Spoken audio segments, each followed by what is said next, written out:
mlikuwa mmesimama saa zile nikikuongelesha, mkiteremka asubuhi ile mapema tu hapo, kuja kwa bridge. Nini penye tulikuwa hapo chini.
Hi everyone, and thank you for staying with us. You've been receiving images coming to you live from the Masai Mara National Reserve, which is where we are today, and that begins our special coverage of the Great Migration as we know it. And for the next 3 days, we shall be broadcasting to you live from here, the Masai Mara National Reserve, one of the most famous parks, not just here in Kenya or Africa, but indeed the entire world. I'm Penina Karibe. And I am Jerry O'Willy. We are right on the banks of the Mara River, one of the locations for the most spectacular events of the migration cycle. Here, a lot of action takes place as the wildebeests and other animals try to cross from one side of the river to the next side of the river. And before we go too deep into this, I just want to appreciate the Narok County government who have been collaborating with us to ensure that we have this live stream, and of course, the Kenya Tourism Board and the Kenya Wildlife Service.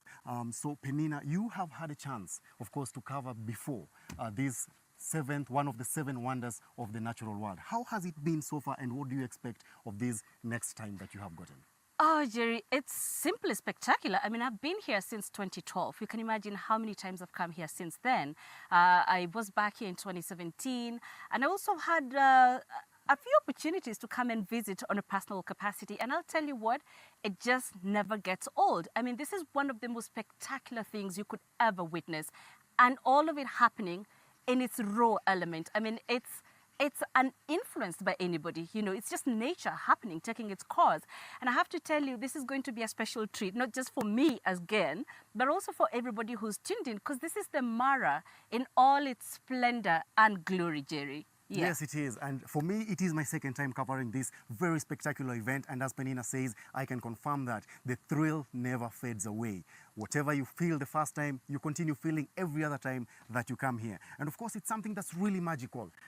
To have to be named one of the 7 wonders of the natural world, it's something that is very, very spectacular and breathtaking. Remember, these animals move all the way from the Tanzania Serengeti National Park and come into the Masai Mara National Reserve, where they continue grazing as they go into a circular motion back into the Serengeti National Reserve. A total of more than 1.5 million animals make that trip, including wildebeests, zebras, gazelles, and impalas and other antelopes as well. But for this migration, Penina, what is that one bit of it that you feel catches your attention every other time about it? Oh, for me, I can't just single it out to just one. I mean, obviously, a lot of people know it for the migration that takes place.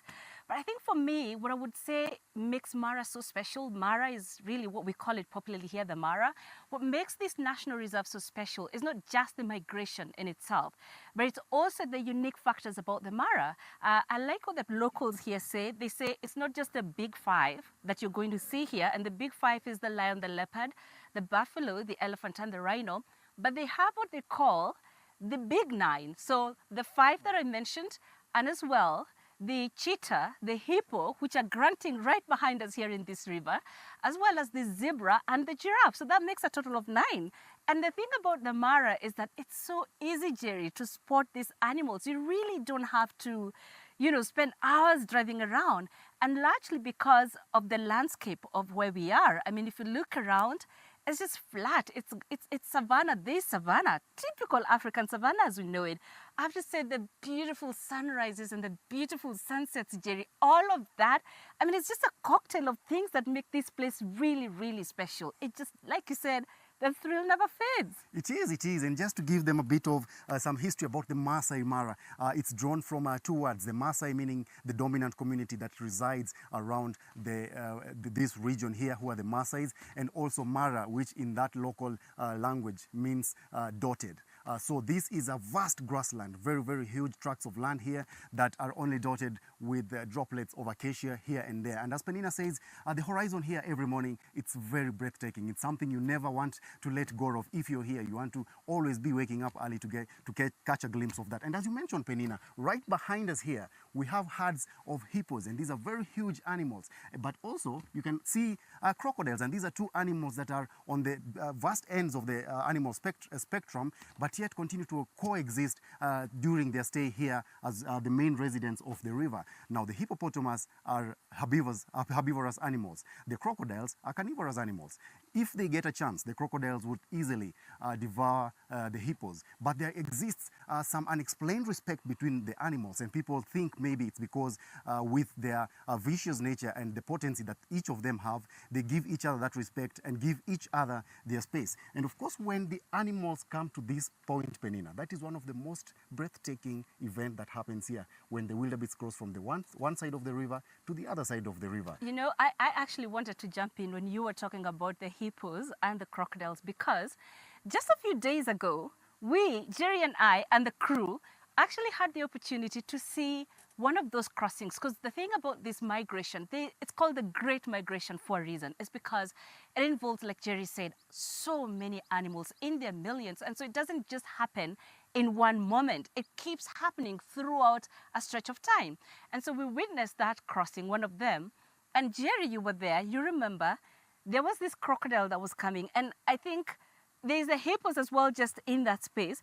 And you know, there was one time I remember seeing a hippo that was sort of trying to save the wildebeest from this crocodile that was attacking. Indeed. There's actually, I think that's one of the moments about nature that you just hope you get to witness, because there's these snippets of this kind of, I don't know what to call it really, but just some kind of symbiotic relationship that exists between different species and how one behaves when another is under attack.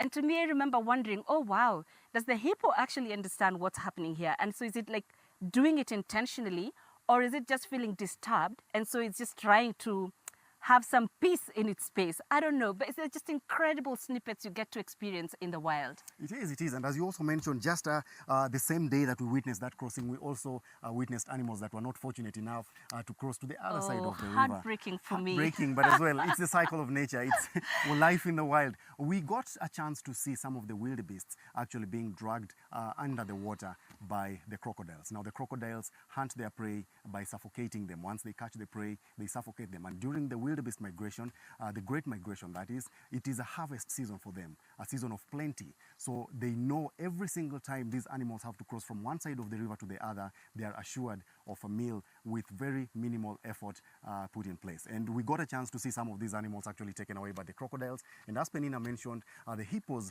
probably with the pandemonium that was happening, because at every given time, hundreds or even thousands of animals cross from one side of the river to the other. And the hippos during the day are very, very lazy. They sleep majority of the day.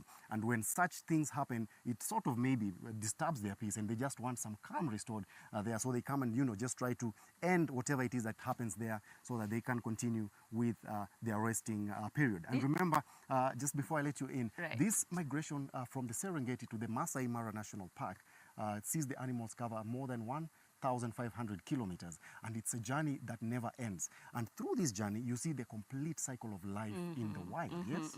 That is so true.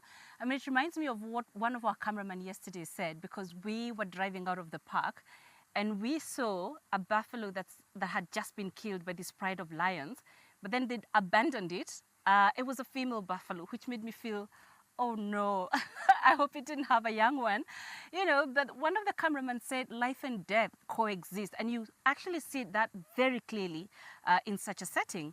I don't know if our cameras are actually able to capture what's happening behind us, because you were talking about the hippos and just how much they love their peace and quiet, and how they spend hours during the day basking, because the Mara can get really hot. And you can see right behind us, that's just an example of what Jerry was talking about. And they can lay there in the sun for hours on end, and not just the hippos, but the crocodiles as well. Jerry, I look at them and I envy just the laziness with which they just carry with them during the day. I mean, they don't have to think about much. It's just a really easy life, but it also speaks about how easy, like I had said, for you, it is to spot these animals. We could see a buffalo that's just been killed, and the lion was just there. You know, one of the lions in the pride was just lying there. So it just tells you that you don't really have to struggle much. It's such a treat being here. I mean, I cannot really overemphasize that. It's such a treat being here, because you get to see everything within a very short period of time. Yes, Jerry. It is. And just as we remain on the hippos, you know, these are some of the animals that are responsible for very high numbers of human deaths every year. And they're very, very huge animals. Right. It's amazing to actually realize that they're actually herbivorous animals. Yeah. They only survive on vegetation here and other probably lesser sized animals, Right. just, you know, hunting and feeding on prey. Yeah. But just as we get back to the migration itself, Right. as I mentioned earlier, it gives you a sense of the full cycle of life in the wild as they move all the way from Tanzania and into Kenya. And we mentioned earlier, it is a season of harvest for the crocodiles when they cross the river. But before they get to the river, there are also other predators that also look at it as a period of plenty. Right. The lions, as you were mentioning. Yeah. We have other predators, like you mentioned, in the Big Five and the Big Nine.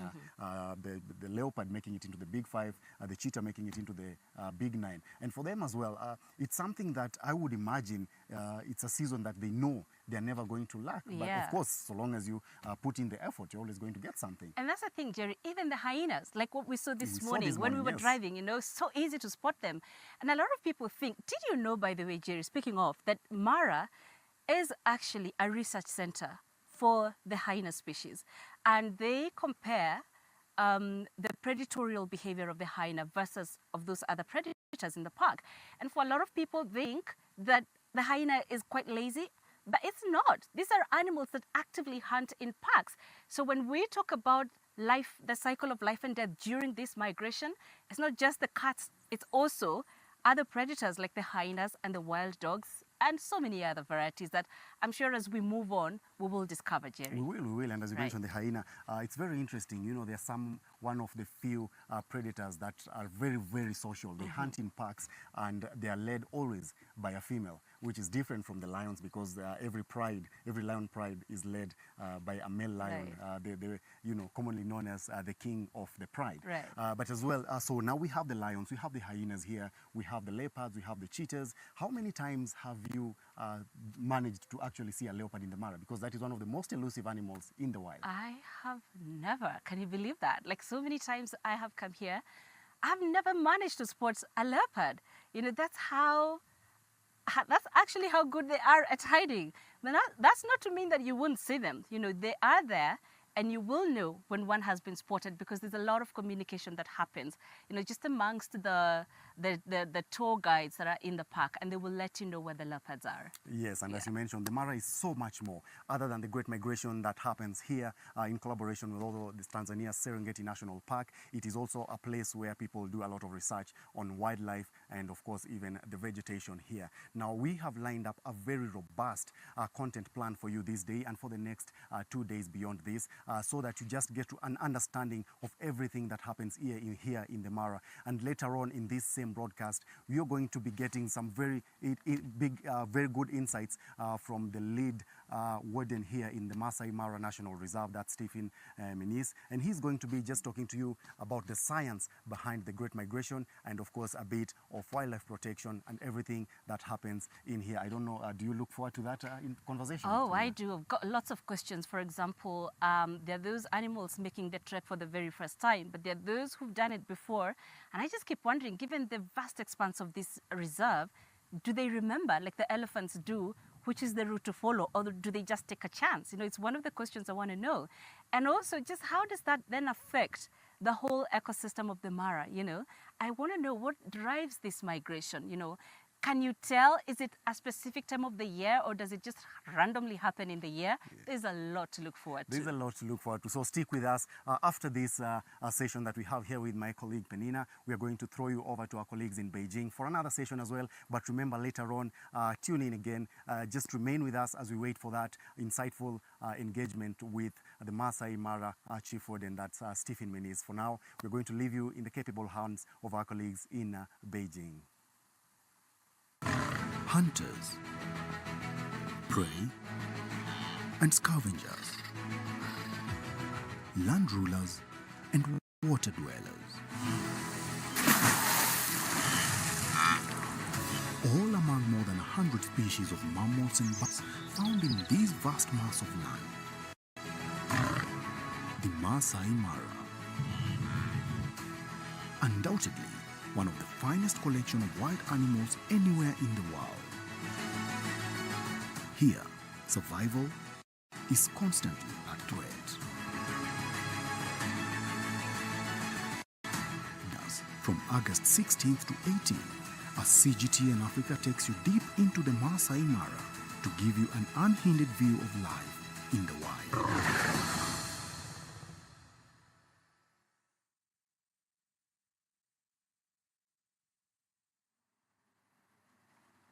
Good morning, good afternoon, and good evening to all our lovely viewers watching from around the world. Thank you so much for tuning in on CGTN. This is Marina coming to you live in our Beijing studio. Thank you so much for joining us on our live stream. We are streaming live right now on various international platforms, including CGTN's Facebook, YouTube, Twitter X, Chinese platforms of Weibo, WeChat, and of course our CGTN official platform. Each year, from July to September, Kenya's Masai Mara hosts one of the most spectacular wildlife events, which is the Great Wildebeest Migration. The animal kingdom comes alive with a dramatic display of the evasion and pursuit of this incredible event. So for this month, stay tuned to CGTN's digital platforms from August 16th to 18th, 8 o'clock GMT to 12 o'clock GMT, as we bring you the latest of the Great Migration 2024. Thank you so much for joining us. We have two spectacular guests with me here in the studio today. Gentlemen, can you please say hello to our audience? Hello, this is Liu Song from China, currently the program director for combating illegal wildlife trade. Really nice to see you all. Hello world, my name is Tobias Odotomeka from Tanzania, currently pursuing my Masters of Science in Wildlife Conservation at Northeast Forest University Hub in China. All right, thank you so much for joining me here in the studio. We're so happy to have you. As you've seen right now from our previous live stream of the about the wild migration, what are you guys' thoughts as you can see the images? What is that hippos portrayed on our screen? Yeah. Is it the hippos? Oh, they're just laying down in there, enjoy the day. You guys told me earlier that hippos like sleep in the daytime and hunt at night. Is that true? Yeah, Oh. exactly. They would go grazing at night when there's no sun, so heat is low. You know, hippos lack fur, Oh, okay. so Yeah. the day sunny and heating will affect them. But I mean, for someone like me, for example, I think hippos are like sweet and cute animals. But can you tell me, are they dangerous? They Oh, are yeah. really dangerous. Yeah, Really? they can be really aggressive during the night. Oh, okay. Well, they look like they're having a great time right now, like sunbathing, exactly, right? Exactly, yeah. All right, well, to kick off our conversation about the Great Migration, I'd love to ask Tobias, what is the scope of this Great Wildlife Migration? Okay, so talking of wildebeest migration, we are talking of the most wildlife spectacle. It's of course among the largest and probably the longest overland migration of ungulates. I know we have some other examples in other places, like the Arctic caribou that go long distances, but wildebeest migration is unique in its way, perhaps because of its size and probably the effect that these wildebeest have in the ecosystem. With the scope, so the migration takes place in a very extensive area that of course involve about 6 protected areas of different management strategies, but also levels. This includes the Serengeti National Park in the Tanzania and some parts of the Ngorongoro Conservation Area, but also this goes to some game reserves like the Masai Mara, the Masai Game Reserve, Ikorongo, but also Grumeti. And at this time of the year, they also traverse through the Masai Mara in Kenya. So it's a very extensive area. And in this migration, about 2 million animals are involved, of which about 1.5 million are wildebeest, and they are accompanied by some other ungulates. That includes the zebra. That will be about 250,000. Wow. With them, they also have some gazelles, Yeah.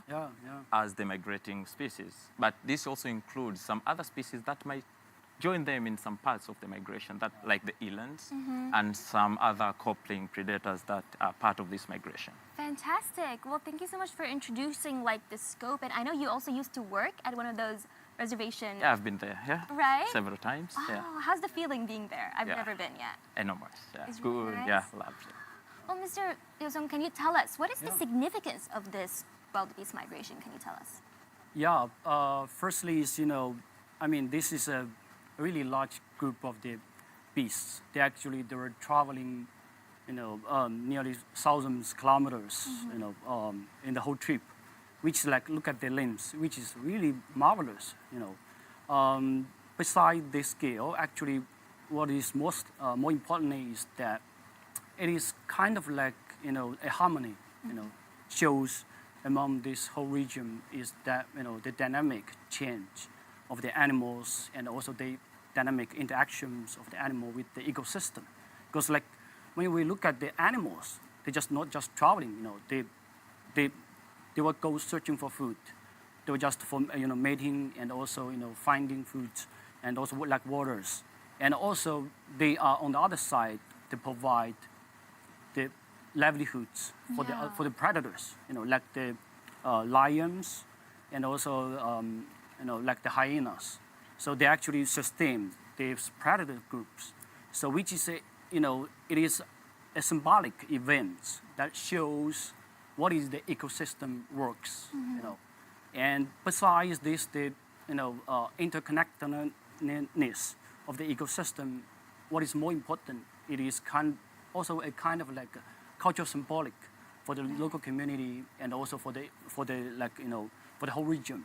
Okay. Because just imagine that a big group of animals, they were traveling thousands of kilometers through the plains, and also there are crocodiles in the rivers, and also there are predators in the land, which represents the wildness of these species. So I think it has a more symbolic meanings culturally, and also because based on this significant scale of this traveling events of the migration, it actually attracts thousands, visitors across the whole globe to see these fantastic, spectacular events, and that also helps the local community.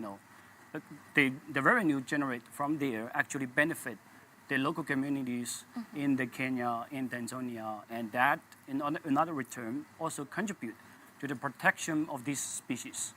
So by that saying, I think this event is amazing, spectacular. Absolutely. Yeah. Yeah, indeed.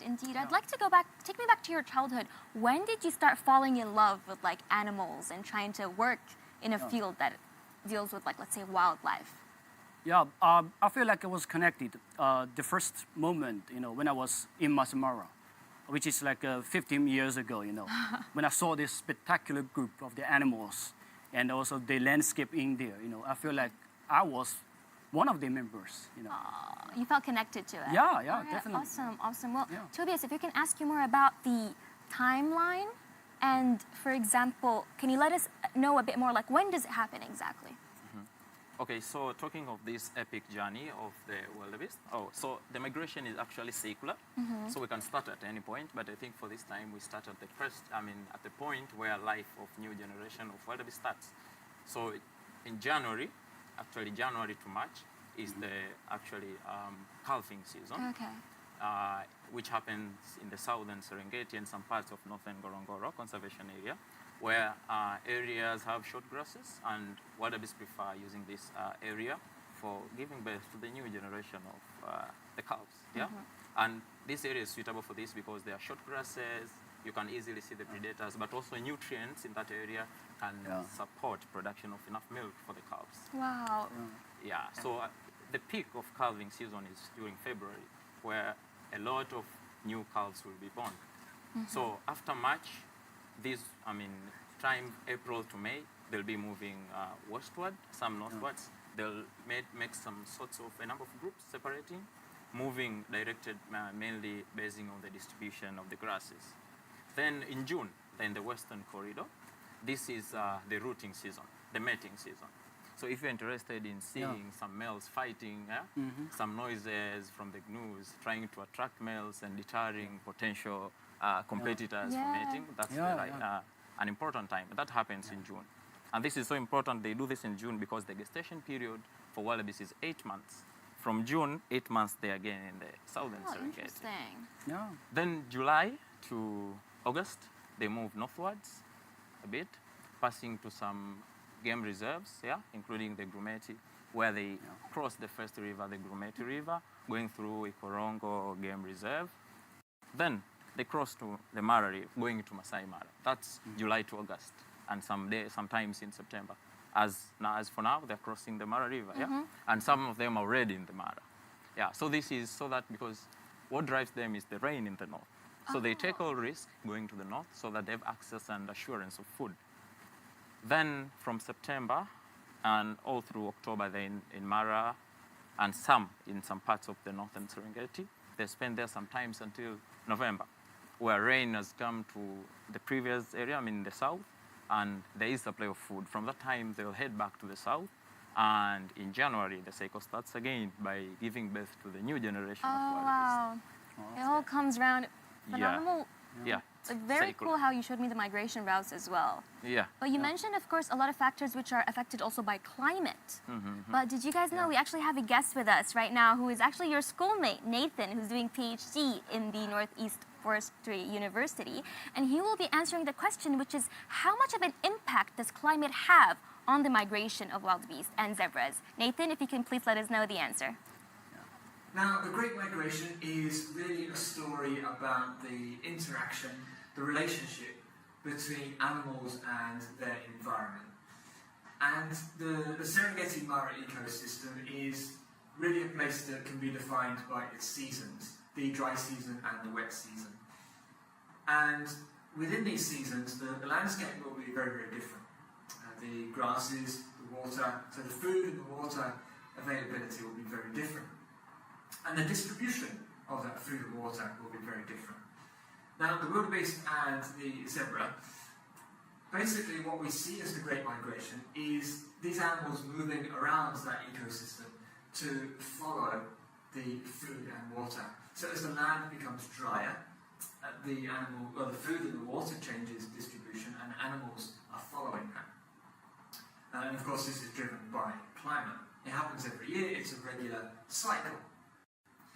Now, climate change, it has many, many different effects, and some of these we are very familiar with. For example, getting hotter, getting drier, even if we have more frequent and more severe storms.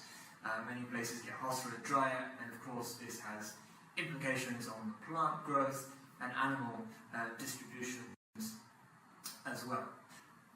But perhaps one of the things I can talk about briefly is another aspect of climate change which does have significant implications. It's about the seasons, and specifically it's about the timing of the seasons. Because, you know, we're very familiar with perhaps the spring, summer, autumn, winter system of the cycle of seasons. And we know they happen every year, we know when they happen, what happens in each season. For example, spring, we have the flowers emerging, we have insects emerging, we have animals giving birth to their young. And these things, they don't happen in isolation, they happen in synchrony. And this is really important because the animals give birth to their young at a time when there's lots of food available, and the insects emerge when the flowers are available, so they can get their food as well, the nectar and the pollen. And the plant is able to benefit because it gets pollinated, so it can reproduce, and if it's producing food, it produces fruits, for example, which provide food for other animals in that ecosystem. So it's really important that these things happen at the same time, and that they've happened together in time for a long time. But climate change is affecting the timing of the seasons. And so we can think about this quite simply. If you imagine now we've got this mismatch, you might end up with plants growing a little bit later after the animals are starting to look for them. And if this is about pollination, maybe the plants are not going to be pollinated. If it's about animals searching for food, but the food's not available yet, perhaps they're going to have implications, quite severe implications, on different species of plants, animals, and the functionality of that ecosystem and what we see and what we observe in nature. Thank you so much, Nathan. I can sense the passion that he has for this topic, and he gave us a very clear view about the environmental climate factors that affect migration. I would like to ask, since you're both schoolmates, are students from your university all passionate like you? I would say that. So I'd also like just to come back to you.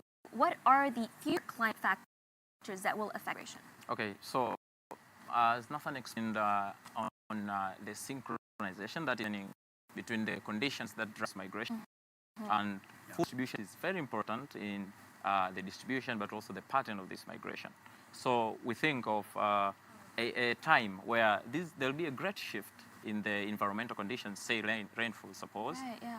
Okay, so they mate in June, so that after 8 months, they're in the southern Serengeti with the short grasses that is suitable during that time. So suppose it's that time of the year and there was no rain. What happens? We are here to give birth, or don't we go there for birth? So this will definitely negatively, impact the population of the wildebeest and the associated migrating species. I see. So this might lead to probably destruction, decrease in the numbers of the wildebeest. And we have less wildebeest in the Serengeti Mara ecosystem. Everything else goes different because these are the keystone species in this ecosystem. That means they affect every other animal in the ecosystem. So the wildebeest are key. So being it that it is climate change that drives this movement, rainfall in the north makes them go north. It comes in the south, there is food in the south, we go there, we get good food, but also mating sites, breeding sites, So this would largely affect this ecosystem in general. I see. Well, as we can see right now on the screen, right now we have a huge group of them coming, but you actually gave me a very fun fact before we started filming, which is we saw some zebras in our live stream eating grass earlier. What was the fun fact that you gave me that I actually didn't know earlier? Okay, so in this migration, the zebras and wildebeest, they all walk together. Now, there is this question like, how could they stay together and they all eat grasses? Yeah. It's some sort of competition, I bet. So they can easily stay together because this competition is reduced by what is called resource partitioning. Okay. In resource partitioning, we either decide, we all want this, so we decide, we either eat different parts of this ecosystem, like I'll use this area, you use this, that will be avoidance. But if we have to stay together because we have more advantage together, like together we are strong, right? Together we're stronger. So we decide to eat different parts of this grass. So zebras adopt to eat the upper part of the grasses. And after they eat this part, we have the grasses remaining that is suitable for wildebeest. So wildebeest comes to eat, and this becomes some sort of a competition which drives these zebras ahead. So zebras are always ahead of wildebeest. They go ahead. These two species create an environment that is suitable for the other migrating group, the gazelles. So gazelles always come after the wildebeest. So you're paving the way for the ones that are some coming, facilitation. Right? They facilitate. So you don't have the wildebeest and zebras. You don't have good and quality space for feeding for the gazelles. I love it. The ones who come before are basically like paving the way for the earlier ones. Yeah. And to our lovely audience, if you didn't know, actually, they've told me that when you're looking at the zebras eating, they only eat the top area of the grass as they leave the bottom area for the wildebeest, right? And then as they do that process, they're leaving a bigger space for the gazelles that are going to come later. Fantastic. And that is the balance of the ecosystem. Absolutely. It's really marvelous. Exactly. Mr. Nusant, this is what exactly I want to ask you. As someone who has experienced or witnessed the Great Migration, what advice would you give for people who are curious or want to go and see more? Actually, for the travelers who are planning to go to the Masai Mara, or the Serengeti, there are a few tips, which is really useful, for them before the traveling.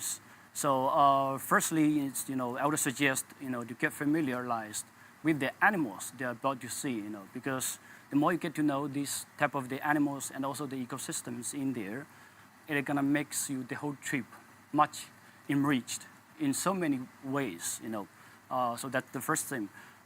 Secondly is, when you go to travel in the Kenya or some other countries, it's also highly advisable, that get to know the laws or regulations about the wildlife, especially about the wildlife products in there. Because sometimes when you bought souvenir or purchase some items in there, it might be legally to purchase in there. But when you carry those items and back to China, you will face some other penalties. Depends on the items that you carry. So like for the ivory tusk, and also for the rhino horns, etc. So you should be really careful about that. And lastly, I would recommend this, that when you're traveling, it would be a wise choice to having this low ecological footprint. So for example, when you are having food in the wild, you can order the appropriate amount of the size of the food. And regularly for us, when we're traveling, we have one principle, which is which I think is really good, which is called the -1 principle. So like for us, if we have a group of the 8 people traveling outside, -1 would be means like, it would be better for us to order like 7 dishes, so that it would be enough to cover us, So that's one. And also besides that, for the transportations, you can use more efficient, transportation systems to get there, and also during the field, will be suggested to choose the recyclable products and also choose the multiple usage, products instead of the single use of the plastic, and also you might get to know that in Kenya there's a plastic ban, so we recommend to using less plastic during the travels, and that also saves the burden of the earth. Phenomenal, less plastic. I love the -1 method you told me. This is very new to me, -1 method. Well, Mr. Liu-sung, you come from the WWF China. Can you talk to me more about the actions taken by WWF China in terms of working on the harmonious coexistence between human and nature? Yeah, so, we are really, regarding the harmony existence, we are really glad to see that the human-wildlife conflicts was actually part of the Kunming-Montreal Global Biodiversity Framework, and for the coexistence of the harmony, actually in our philosophy, in Chinese philosophy, we actually create the concept yin and yang, which is kind of like a balance among the human and the natures, and is a harmony, between the systems. So I want to use an example, to illustrate. So for WWF, we have been working in China more than 40 years. And our logo is actually an iconic species, which is also native to China, which is panda, Oh. So date back to 60 years ago, panda at that time was, actually we're facing a crisis, which is, the fragmentation of the habitat and the loss of the food, and also the intervention of the local community, which also limits, the field, So WWF is the first NGO, INGO was invited by the Chinese government more than 40 years ago. And so our project actually is firstly work on the panda conservation in the field. And during that time, we launched several initiatives about working with the government and also the local communities in there. So the initiatives including the habitat restoration and also building the ecological corridors among the fragmented habitats, and also provide sustainable livelihoods, while also we trying to increase the awareness of the local communities in there. So we've been working in there for more than 40 years, and as you might know, that it used to be categorized as endangered on the IUCN Red List, but at the 2016, so we are glad to saw that the panda actually was downgraded from the endangered to the vulnerable, which is a remarkable achievement, and it is a witness of the devotion from the Chinese government, from WWF, and also the private sector we are working with, to contribute to this big, iconic species. And also it is a really symbolic event, witness the harmony between the panda and also the local community and also the forest that they rely on. Yeah, definitely. But tell me,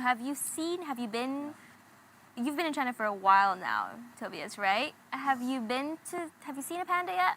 No. No? I've seen a tiger now. You've seen a tiger. I'll see a panda before I leave. Yeah. He's going to see a panda before he leaves. Yeah, It's already part of his plan. Definitely, it's going to worth the whole trip.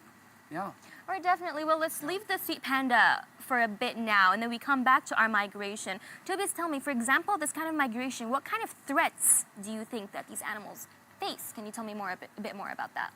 Okay, so I'll try to group these threats to some ecological aspects that could be a threat to them, and we have some general threats that we have with with all animals and wildlife, and specifically with the wildebeest. So in this migration, when you move, you expose yourself to different environmental characteristics. Initially, the reason is to access water, access food, but because you traverse through ecosystem that has predators, you're already exposed to predation. To the predators. To the predators. You'll be eaten by crocodiles as you cross the river, right? You'll be eaten by other predators, the lions, leopards, and others, Okay. So anyway, but they adopted to tackle this. Then we have a lot of other threats that some are linked to anthropogenic activities like habitat destruction, which is common throughout conservation in the globe today. Yeah, and some other that are associated with climate variabilities in different areas, like some delays in rainfall, some delays in certain So this migration becomes like, it's not constant.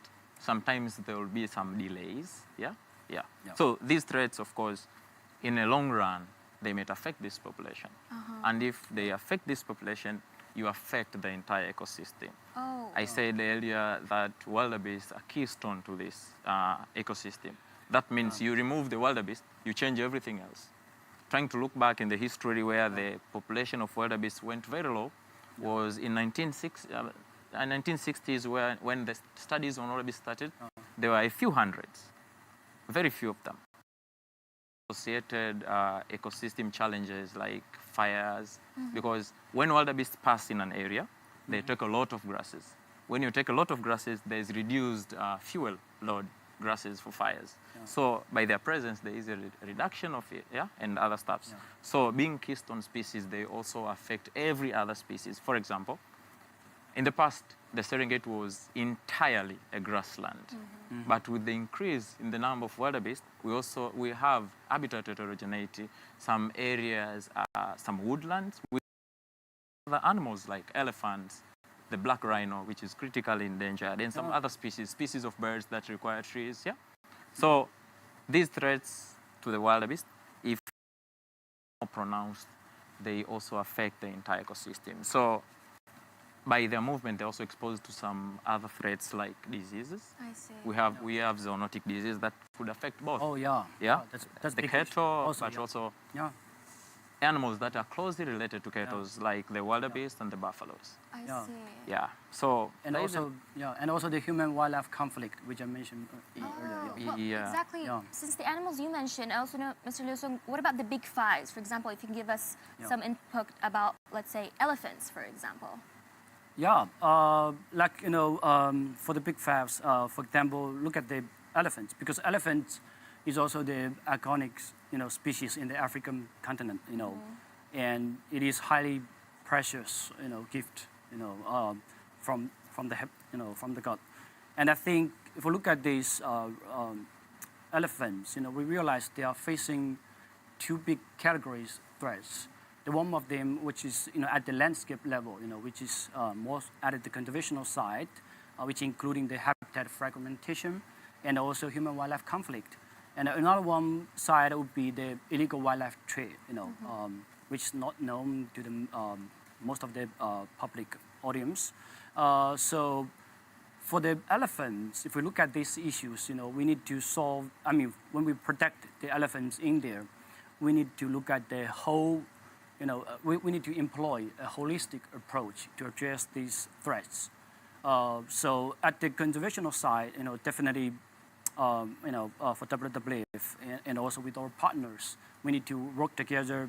So in the African countries, we're actually coordinating one of the largest scale elephant protection in the Kazam area, which spans 5 countries, including the Botswana, Zimbabwe, and also Namibia, etc. So that's the work we have been done in there at the international level, and then also at the regional level. If we look at the Botswana, actually we building the trying to enhance the connectivities among the fragment habitats in the country, which is also including in the Namibia, and we by building the facilitating the the free roam of this big group of the animals from the one location to another, which means building the corridor for them. It will facilitate the reproduction, facilitate the lives in there. So that is also at the conservational level. And then we also realize that human-wildlife conflicts needs to be localized, So that means we need to employ the local wisdoms to try to address this issue, which is why, like in the Botswana, we actually employ the chili fence to avoid the human-wildlife conflict. Because when the elephant approaching this, they will smell the strong, pungent smell it will trick them to leave off these Like places. different strategies. Yeah, different strategies. So kind of like it is really innovative, not just the chili fence, but also we employ the beehive as kind of like a mechanism to defend the elephants. So it works on the human-wildlife conflict areas. So basically, this is all covers the threats at the conservational level. And besides the conservational level, we also realize that we should also address the illegal wildlife trade, which leads to why we are working with the banking sector, working with the marine transportation companies, and also the traveling industries to try and to disrupt the trade risks. So I mean, back to China, actually we actually formed a global platform which we call the Coalition to Combat Illegal Wildlife Trade Online. It covers the internet companies like the Baidu, Tencent, Alibaba, and also the Google, and also TikTok, etc. So this coalition actually we are working together to block or remove the posts that contains the trading information of the illegal wildlife products, and including the ivory. So till right now, after 5 years, those internet companies they actually already removed or blocked 16 million posts that contains illegal wildlife trade messages.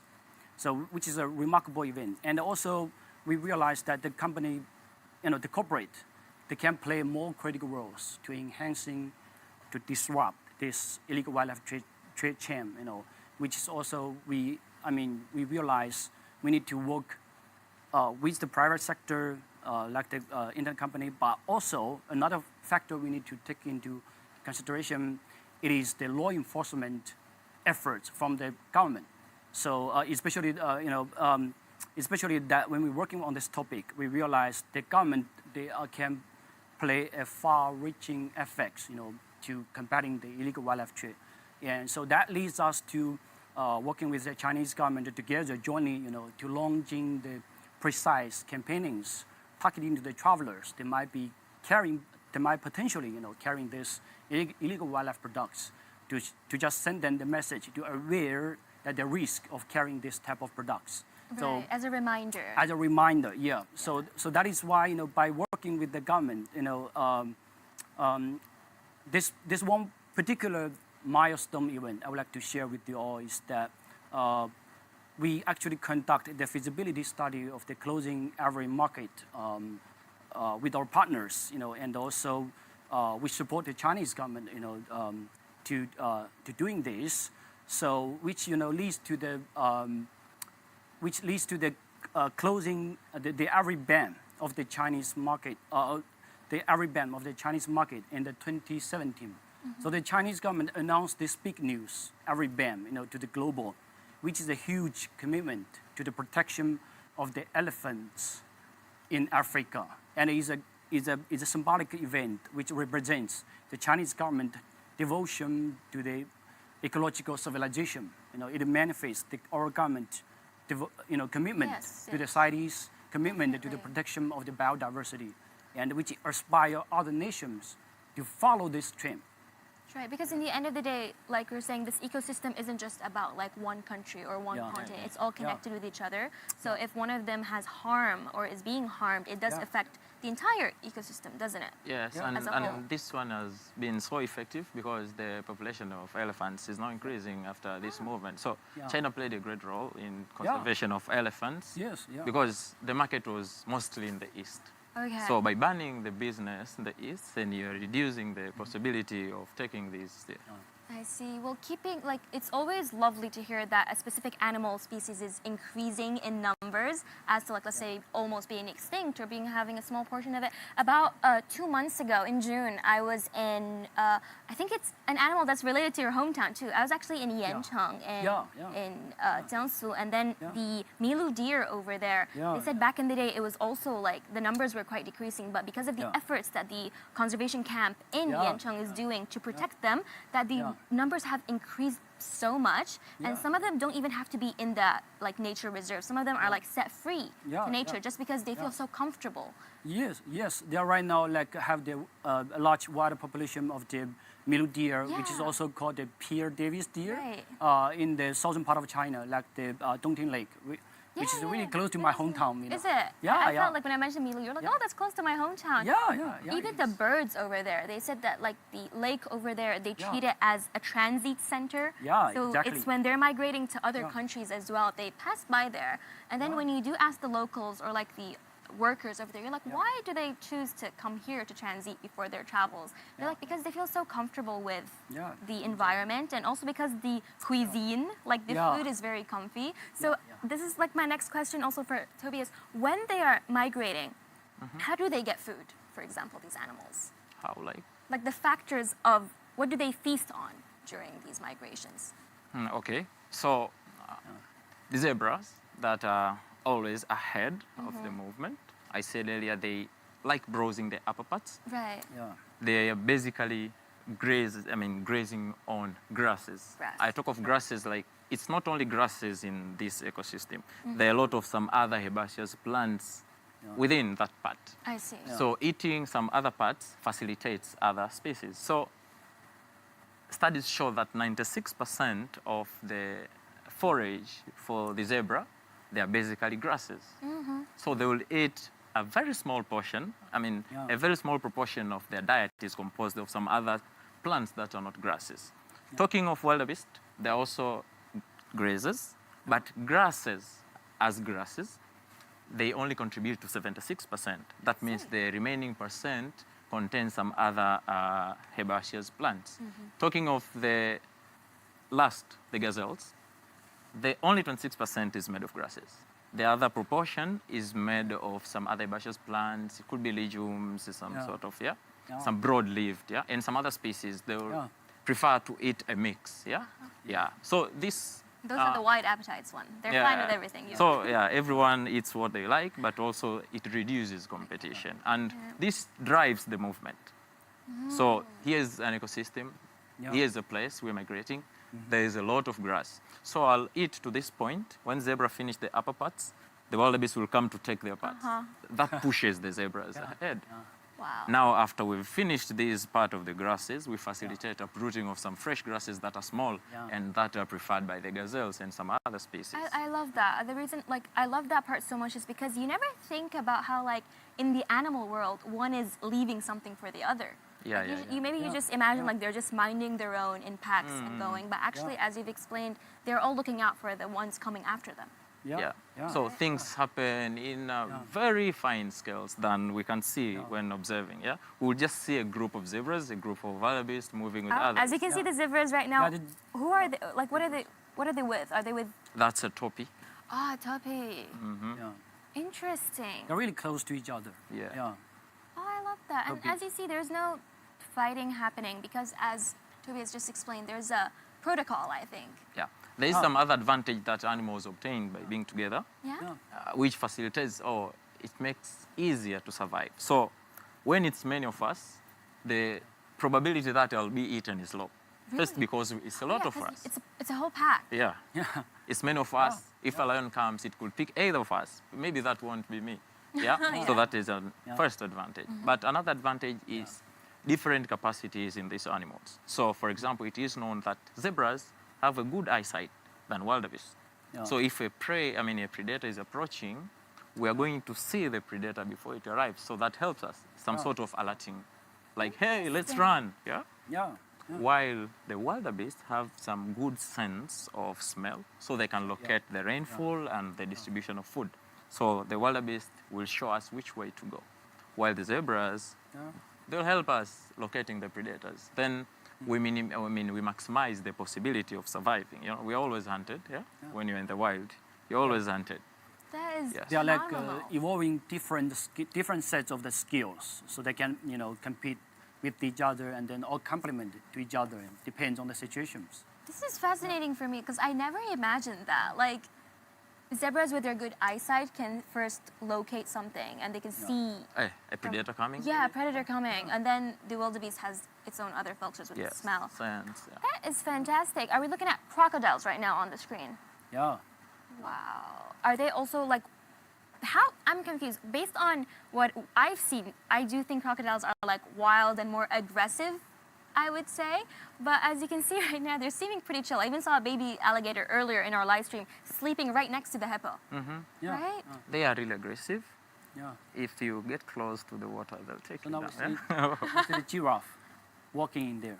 Oh, you can see it. Yeah, yeah, just in the bushes. Oh, it's amazing. Well, Mr. Liu, tell me, what was the first time Yeah. you ever witnessed a migration? It was like 15 years ago, and the first species I actually witnessed, because at that time I was lucky enough to spot the lion. Actually, there are like a whole family is actually were laying in the grass. They were just waiting for some other species to hunt. Really? And that is really like a fascinating events, because that was the first time I saw the real things happening, the real hunting happening. And before that, I saw most of these scenarios from the television, from the people's story. But when I actually saw that one, I feel like, wow, that's how nature works in some way, And that's how make me feel like the wildness in my mind, Right, definitely. Well, as we can see them on the screen right now, like, oh, the gazelle. Oh, yeah. Oh, no, it's not the That's gazelle. giraffe. Wait, oh, the giraffe. Giraffe. Oh, the giraffe right there. We can Yeah. see it walking so mighty on its own, right? Majestic. Yeah. Majestic, definitely. Yeah. Look It's at walking that. there. He's walking on its own. Well, it's so funny. I think as we witness all the different animals, what is the one animal you'd never expect is so mischievous? Like for those who are going to watch the migration, what is the one animal that you need to like take care of or beware of? I would say like hyena. Hyenas. Yeah, hyenas, because they're really like, actually hunting in groups. And they know how to organize Really? well, to hunting the animals that bigger than the size, Oh So my. I'll choose the hyena. What about you, Thomas? I wouldn't worry of the wildlife because Yeah. animals have preference in prey, and us humans are not the preferred prey for any of them. Oh, really? Though we need to be careful not to get close. Not You should to not be get too off the close. vehicle. But it's safe to know that we're not their preferred. Yeah, they won't come for you unless you go there for them, right? Yeah. Unless you, definitely. But like, you don't need, and I think it's not allowed to get off the vehicle. You need to stay in your vehicle Yeah. because a lion will not come for you. Okay, Yeah. I love that. Stay in the vehicle, but you can also really enjoy the view. Yeah. It's Yeah. quite majestic to see all these animals Yeah, in their yeah. migration. We've Yeah. only seen them on videos, but I really hope. I'm so jealous because both of you have witnessed Yeah, the migration, but I Yeah, never yeah. have. I can only see them live on the Yeah. camera. But hopefully This- one day. Yeah, that's one thing I observed like a couple of years ago is that for the giraffe, you can the see giraffe. that is, walking, and when they are drinking for water, they actually put one of their leg Really? way ahead. Yeah, one or two, depending on the situation. Ah. And then they will bend their long neck to get the water, which is really like a fabulous way of drinking water. For us, we're thinking like obviously, you just directly put down the head and then you'll get the water, But for the giraffe, it does not work in that way. Yeah, they say the giraffe is the tallest Yeah. land mammal, right? Yeah. But they say it's the shortest to reach the water. See, yeah. That's fascinating, right? Oh, we hope he's gonna go get some water now. Yeah. It doesn't look like it's that thirsty, but Yeah. oh, it's so cool to watch them. Yeah, exactly. Right? It's very Yeah. majestic, as Tovia said. Oh my God, phenomenal! Really, really phenomenal. Oh, Yeah. look at that. Is So it the running? giraffe is actually Yeah, it's the running. national game for Tanzania. Really? Yeah. It's the national one. Well, speaking of Tanzania, I do know, as a lot of our viewers would love to know, there is a phrase in Swahili Hakuna Matata. Hakuna Matata. What does it mean? Can you tell our audience? Yeah, it definitely means no worry. You don't need to worry. Hakuna Matata. There is no worry. Yes. Yeah. We just. It's kind of like the all is well. Yeah, all is well. You know, all is well. It's Yeah, 2024. I feel like if we can give one advice to all people around the world to be chill and don't worry, what would you tell them? Hakuna Hakuna Matata. Matata. Yeah. Chill out. Yeah. There's no problem. Chill out like all these migration animals. Yeah. Fantastic. Well, I do want to ask Tobias, you're a master's student right now. What are you majoring in? Wildlife. Wildlife conservation.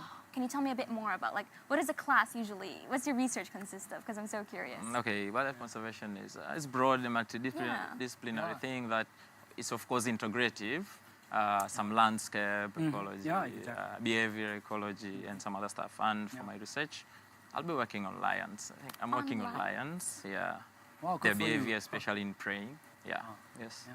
And do you feel like, as being like a youth, I would say, coming from Tanzania and coming to China and studying a major that is quite close to heart with you, what do you see for future aspects? Like, what do you think your education or with your supervisor here, how can that help in the future with whatever field you would like to enter to?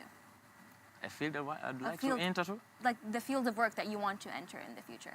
Oh, I think I'm already working with conservation and ecology. And so you see, the first time I came close to wildlife, of course in Africa, I would say, we are usually close to nature, this close, yeah? Yeah. Like we have animals that will come to our communities. Oh, yeah. At first you just see, Absolutely. what animal is this? It's a gazelle, yeah? For example, the village where I'm from, Yeah. some southern Tanzania, we are in proximity to a protected area, and conflicts are so common, of course, sometimes. Yeah. So another time I came to see an animal, it was, of course, a lion in some certain park. Yeah. That was 2007, 2006. Yeah.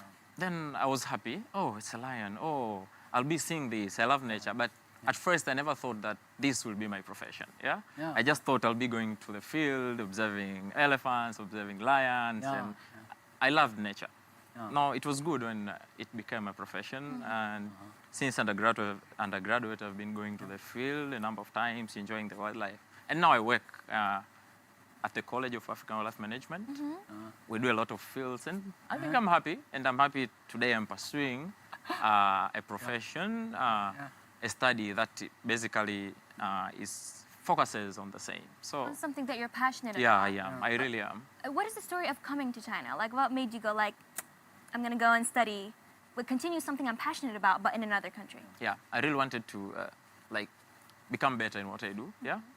And at first, I never thought it would be China. So I had some options. One option was studying in Tanzania. But I thought I need to like make a mix, getting some new experience from professional experts. We have them, but it's good if you mix, yeah? And here I am, I've seen a tiger. I used to study them, I'd never seen them. And I'll see the panda, right? Yeah. Here's the pandas. I will. Well, So, studying here, has it, let's say, changed your impression? Before you came here, let's say you studied your major, you were quite clear about it, but like what new fields of research have been added since you came here to China? okay, so China is good in technology and stuff, yeah? So I think I have a chance to develop my capacity that I'm sure after going back to Tanzania, I'll incorporate them. I said earlier, conservation is a multidisciplinary thing that involves a lot of approaches to conservation. So I hope in the end, after I graduate this, I hope I'll be so useful to my country. Hopefully, Yeah. indeed. And also, earlier we were chatting, or like, because you haven't been here for that long, but like you do know like Mandarin. Like Mr. Liu Song said, like he feels like you're good with languages. So tell me, what's the plan for you in the future? Like, are we studying more languages or what's happening? Yeah, when I'm done with my research, I'll focus fully to Chinese language. And of course, it's a it's a requirement that I need to HSK 3 to graduate. So I'll go to that. Yeah. So let me be your Chinese teacher. Thank you. Phenomenal. Mr. Liu Song, I know you spent a lot of time in Kenya, right? Yeah. When was your last trip? Our last trip is last year, actually. Last year, you spent quite a long time there. Yeah, I spent not that long time. Mostly focus on the work scene there. We actually had a workshop, which focused on the emphasizing the sustainable travel during the journey, while also spread the Chinese law and the regulations, to our peers in there. It's more specifically to prevent the risk that there might be it might lead them, to the jail or punishment from the law and from the law system. Basically, more awareness. And Yeah, yeah. And how's life in Kenya? Did you enjoy it? Yeah, exactly. I mean, like, I do enjoy the life in the wonder of the nature. Okay. I feel like it's really connected, and especially the animal, the ecosystem in there, Serengeti, Masai Mara. What's better than that? Right? Yeah. It's good to be in new places. Yeah, definitely. exactly. It's good to be. Well, Yeah. I am quite curious because I feel like as a lot of people, when we talk about animals, let's say the common day-to-day animal, the little pets, like the little animals, but you wouldn't think too much about like spreading, going far to see the wild animals, right? But like as people who have a lot of experience in that field, can we tackle a fear? Let's say if some of the audience are like, oh, I love animals, but I'm scared to come close to, say, giraffes or lions or stuff, especially in terms of lions, for example. What's your advice for them? Is it that scary? I think you'll understand that you love it after you... So, okay, for example, me, I knew I loved nature, but one time, especially when I started my undergraduate, so I was, okay, we were going to the field. I was like, okay, we are going to the field, I love nature. But I didn't know that, yes, I'm in the right place. I hadn't got this experience, and we went to Ngorongoro, then to Serengeti when I just started college. Now, seeing the migration, seeing the lions, seeing the leopards, then I said, oh, will this be my life? It's precious. So I think people should take time to visit these areas and appreciate nature. I'm sure they love it. If you love a cat, you'll definitely love a leopard. Oh, yeah. If it's dogs, you'll see the wild dog. You'll see a hyena, probably. You might even be more biophilia. Absolutely, yeah. So don't be scared. And if you are passionate, as we do know, there's a lot of young children who are really passionate about animals and wildlife. It's, I think, magical to take them on a tour or take them on a ride to see that. Especially as someone who works in that field, you know that there's actually not, I mean, keeping a safe distance, obviously, and not hurting anything, but like it's nice to get to know more about them and their like strategy in life and stuff. Yeah, I think like, we as a human being, are also one of the species of this planet. So for the animals in there, they are also the species living in this planet. So I think the harmony for us is like, we definitely as a species, definitely the harmony should be coexist among the human and also among the nature system, And from my perspective, I think there should be, I mean, the one challenge that I observed would be like more sort of at the emotional level. Because when you fear of this animal, you actually, emotionally, you feel the barrier, So if you think yourself as a species of this planet, and then things are going to be more easier, right? Oh, absolutely. When you have fear, it's like a barrier between something. Yeah. Not even for wildlife, but like anything in life. Yeah, or like even people exactly. or future careers or any aspect. If you have a fear, there's a barrier, as Mr. Dosung said. But cross over that barrier and get to know everything that you're passionate about more. Yeah. I do know that with the WWF, and as you've explained earlier, the coordination that happens between the continent and the organization is quite big. Mr. Dosung, are there any examples or like very, very successful case studies that you would like to share with us or the audience? Thanks for the question. Like for WWF, we actually, this one example, one of the examples I would like to share is about the tiger conservation, which might be like, you cannot find the tigers, the wild tigers in the Serengeti right now. I mean, not in the continent. In Africa. Yeah, not in Africa. But it's a species actually distribute in a lot of countries, like the Cambodia, used to be, and also Malaysia, Indonesia, Nepal, China, and also. So we actually launched a global initiative, which we call the Tiger Alive initiative at 2010, and after the Global Tiger Summit, at that time. So the initiative is actually want to double the tiger population in the whole world by the end of the 2022. And, so WWF actually has been working really closely with these tiger range countries, like in Malaysia, Indonesia, China, So we work with the government and also private sectors and also even the public together to join to conserve this unique species in the planet. So after a couple of years of the protection and also conservation, we are glad to saw that the tiger population in the Nepal and also in the Bhutan and the India and China, the tiger population actually is increasing.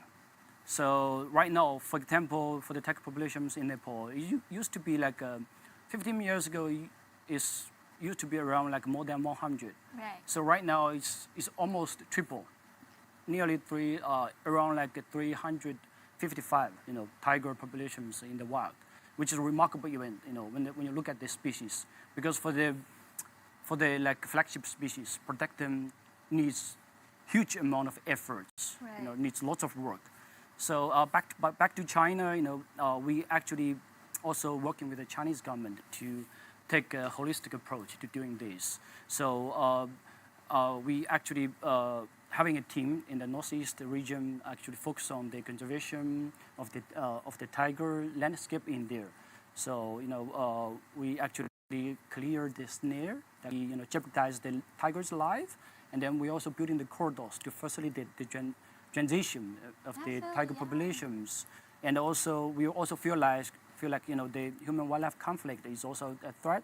So which is why we work with the local community to trying to employ the mitigate the risks of the human wildlife conflict by empowering the local community. So that's the work we have been done at the landscape level, and also we also realize that at the trade level, there's some work needs to be done, which is also leads to us working with the companies like the internet companies Right, I mentioned ago. Phenomenal. Literally, Yeah, and then we also built a sustainable travel alliance, which is like 5 years ago, and right now we have 49 memberships. They are working together to spread the knowledges to the travelers and also to the traveling agencies to let them know that the risks of doing this of purchasing these items, etc.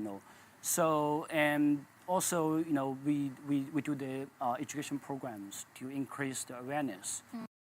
And you might know that after a couple of years of work, the Amur tiger population in China is actually increased a lot, which is right now more than 60s. And this is a great devotion, a great piece of work that is with a lots of the contribution from the Chinese government and also from the companies and also from the NGOs like WWF. We actually working together to make sure this species, living in peace. Absolutely, in because this it is planet. human and nature coexistence. Yeah, Because as I've heard from you, it's in the end of the day, it's not like, oh, these are our animals and it's your animals. It's a whole system. So Yeah, like while protecting mine and protecting yours, we are protecting a whole Yeah. system, isn't it? Yeah, So I think yeah. that's the phenomenal thing. You find a common ground, Yeah. which is the love Yeah. for wildlife Yeah. and Yeah. love for animals, Exactly. right? So the last question for Tobias, since we have talked about you've seen tigers here, you're waiting to see panda, other than animals, what is next on the itinerary for your China journey? I think there are cities I have to be. Cities? Yeah. Do you have a few cities in mind? Yeah. A number of There's them, cities. yeah. I need Yeah. to. So I love traveling. Yeah. Yeah, and this time, just coming to Beijing, Yeah. I've been You came by high-speed train Yeah, too. yeah, I did. How did that feel? yeah, very nice. Yeah. It Was was, it the your first first time I've time? never Oh, gone 300 wow. kilometers. Oh my. Yeah, so it's good. You're in a different place, different Yeah. people, different culture. Yeah, there is Yeah. a lot of lesson we can take from that. So this is Yeah. a call Awesome. Yeah. for Chinese. Yeah, Yeah. come to Africa, to East Africa, Yeah. observe the world. And it's just not about wildlife. We have many other tourist products. You have cultural. We have the Absolutely. popular Yeah. Masai. But that is just one tribe.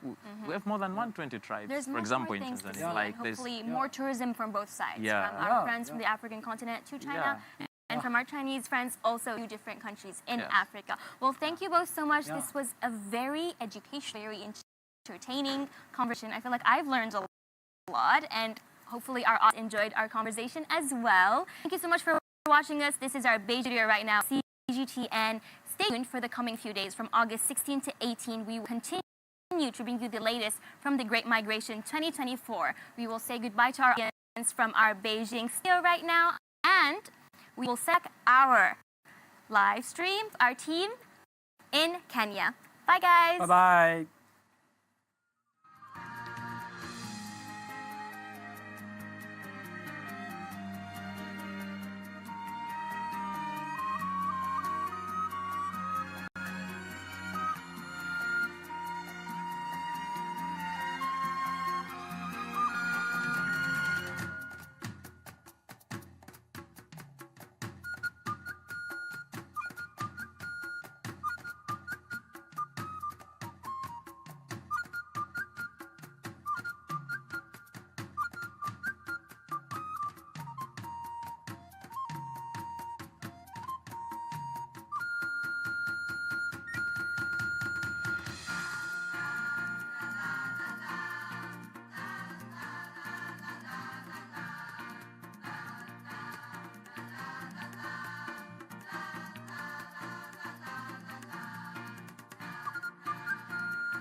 Hi there once again, and welcome back to the Masai Mara National Reserve, which is a setting of a very special coverage coming to you for the next 3 days of the Great Migration. I am in a Caribbean right on the banks of the Mara River, which is a setting of that Great Migration. And with me this beautiful and lovely afternoon is Stephen Olaminis. He is the Chief Warden of the Masai Mara National Reserve. Mr. Minis, thank you very much for joining us this afternoon. Pleasure to meet you. So Masai Mara, let's talk about this great reserve that is known worldwide. Give me a bit of a history. When was it established? Well, Masai Mara National Reserve was established in 1948. An area of 520 square kilometers. Where we see it is the Mara Triangle. It was established as a wildlife game reserve by that time. It borders the Syria escarpment, the international border, Tanzania, Kenya, and the Mara River. That's where the first establishment of the Masai Mara National Game Reserve was established in 1948. In 1961, and they extended an area to the Great Mara, where we call it now the Greater Mara, which forms 1,830 square kilometers. They gazetted Masai Mara National Reserve. That's when the gazettement was done, under the management of Narok County Council by then. In 1984, an area was excised to pave way for the community bordering the park to get watering points. Then the area was reduced to 1,510 square kilometers. That is the Mara National Reserve now. And then in 1995, Trans-Mara County Council was created.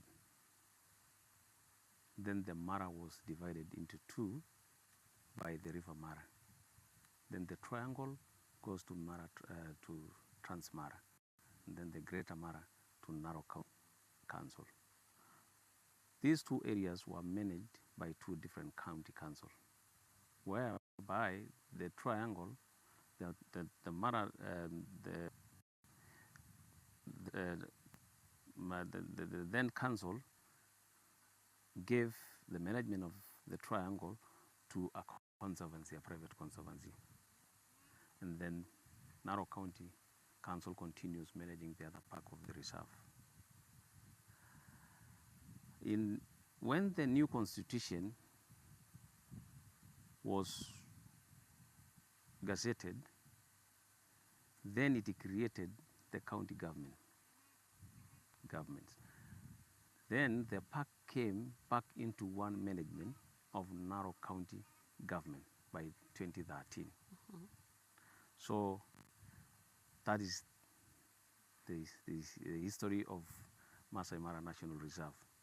It's purely managed by the Narok County government. Right. Yes. We often hear of the Mara Triangle, as you called it. What is that Mara Triangle? Yeah, I said this is on one part, Right. it is the Syria ex-government. And then the other part is the international border. And then the other part is the Mara River. So it conforms this way. Making That's that triangle. Making the triangle. Okay. Yes. So tell us about the animals found in this great national reserve. Well, the animal found in Masai Mara National Reserve, almost all animals. It is unique. It's a unique national reserve. This is where you can get almost all species of animals, the big five, even though now we can add to big nine. Right. But all the big five, you can get the big five within a span of 30 minutes. Wow. This is the lion, the buffalo, the rhino, the rhino, the buffalo, the leopard, the elephant, and the rhino. Yes, So you can get the big five. Secondly, this one part of the world, we have a free-range black rhinoceros, the indigenous rhinos, the Mara National Reserve. Right. You can get, this is where you can find the black rhinoceros. It's a special species, endangered species, so you can get it in the Mara freely. Right. It's a free range. Yes. Secondly, this is where now, on top of all, is where you can find the wildebeest migration. The Mara, cross from Serengeti National Reserve to the Mara. And here you can witness the crossings of the wildebeest. So it's unique. Right. It's a unique area of itself.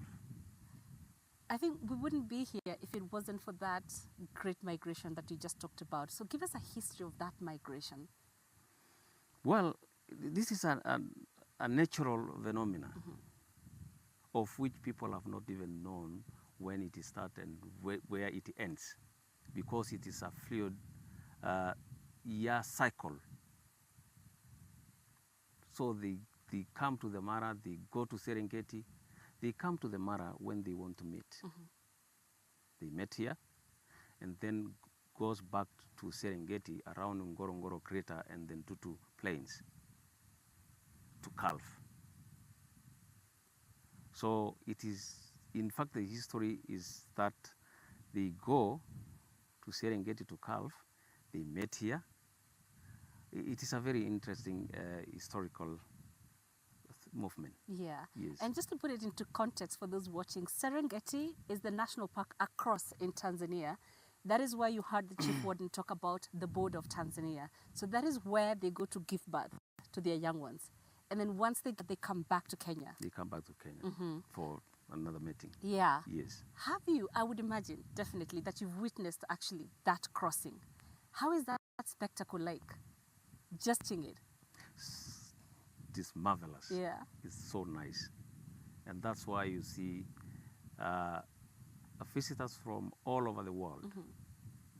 Most of them would like to come this time of the year because of the wildebeest crossing. It is very interesting. Right. Yes. And does it happen at a specific time of the year, or is it just at a random time of the year that it happens? No. They go to Tanzania and calve, and then come back around July. They stay here for 3 months to October, depending on the weather. You know, also what triggers the movement of the migration is the weather. explain to us a bit more about the weather and how it plays into this. Yeah, also the migration goes for the nutrient grass and green pastures. So when they go and calve there, they go when the rains started in Tanzania, so that the little ones can get the nutrients, and the mothers also get enough food for the calves. So they follow the weather patterns. So when it also started on our side, and when the rain is on, we have a lot of pastures. They migrate now to come and mate here, and then they go back. Yes.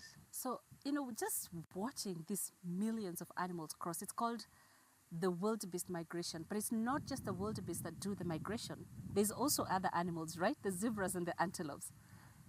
Yeah. So why do these others migrate? What is this relationship that exists between these three different species, the wildebeest, the antelopes, and the zebras? It is the same thing. Yeah. They go for pastures also. So they move with the wildebeest, going for pastures and the green areas, green grass, for the same purpose. So they move together. About 500 zebras, about 200 gazelles, they move together. Right. Yes. So that's 500,000 or just 500? Yeah, but 500 this year, we have seen what we have never seen there before, because it seems that they migrated. We have seen many wildebeest than there before. I think this time round, they might clock to 1.53 million. Oh, wow. Yes. 3 million? Yes. Wow, that's Yes. that has never happened before. It has never happened. Maybe those years before we were born, I think. Wow. So Yes. this is a strange phenomenon It we're is a experiencing strange- this yeah, year. It's a strange one. That's just incredible. Yes. And I'm curious to know that those animals, like the calves, for example, they will be making the journey for the very first time in their lives. But there are those animals, like their moms, they will have made that journey before. Do they follow specific routes, or is it just randomly, they just follow where they feel like going? Yeah, they follow the same route, and sometimes go the way but they follow the same route when they come back to the Mara. But when they come closer to the Mara, they can decide to come through the northern corridor, or the southern corridor, or the western corridor, depending on the weather patterns. They can decide to come through the triangle, cross. They can decide to come through Saint River, across to the Mara. So when they near to the Mara, they can pass any route, any crossing. Right. Yes. Okay, and for the animals, the predators, because now you've talked to us about those that migrate and the reason why they migrate.